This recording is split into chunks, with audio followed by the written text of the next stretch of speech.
नमस्कार। आप लोग यहाँ तक आए, कष्ट किए, उसके लिए धन्यवाद। और मीडिया में बहुत सी बातें चली, वो मीडिया में पता नहीं कहाँ से चले।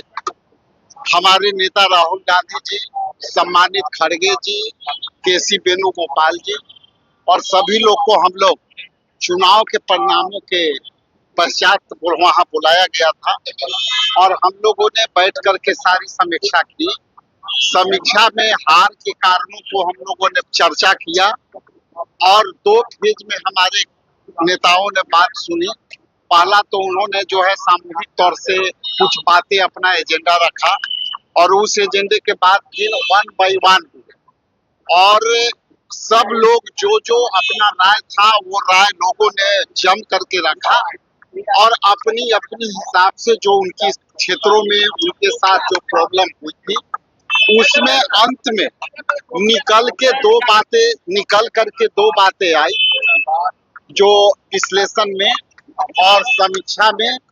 वो ये थी कि हम लोग चुनाव में जिस तरह से महिलाओं के और अन्य सभी वोटरों के अलग अलग सेगमेंट से जो पैसे खाते में दिए गए, इलेक्शन कमीशन ने उस पर कोई पहल नहीं किया और उसके बाद वहां स्कीम वर्करों से ये बातें कही गई कि आपके खाते में क्या पैसे आए हैं कि नहीं आए।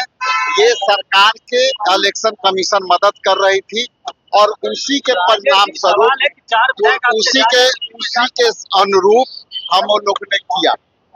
दूसरा कि इलेक्शन में हम इंडिया गठबंधन के 243 सीट पर लड़ रहे थे, उसमें हमारी वोट प्रतिशत में कोई कमियां नहीं आई और हम वोट प्रतिशत पर जो 2020 में हम चुनाव लड़े थे, सभी उम्मीदवार हमारे करीब करीब वोट प्रतिशत वही रहा, लेकिन कई जगह वोट हमारे बढ़े।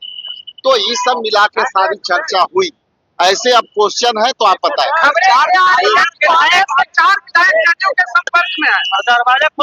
ये बताइए कि जो लोग कह रहे हैं आपसे बता के संपर्क में है, यदि आपसे बता के संपर्क में है, किसी से बता के संपर्क में है तो बताइए, जरूर हम कहेंगे। ये आप स्पष्ट हो लीजिए कि लगातार 2020 से, जिसमें हम लोग खुद जो है CLP और हमारे जो है खुद मैं MLA था और ये नेगेटिव मीडिया में चलते रहे, कुछ लोग भ्रम फैलाते रहे। आप देखे होंगे कि हमारे बारे में भी किसी तरह से भ्रम फैलाया गया।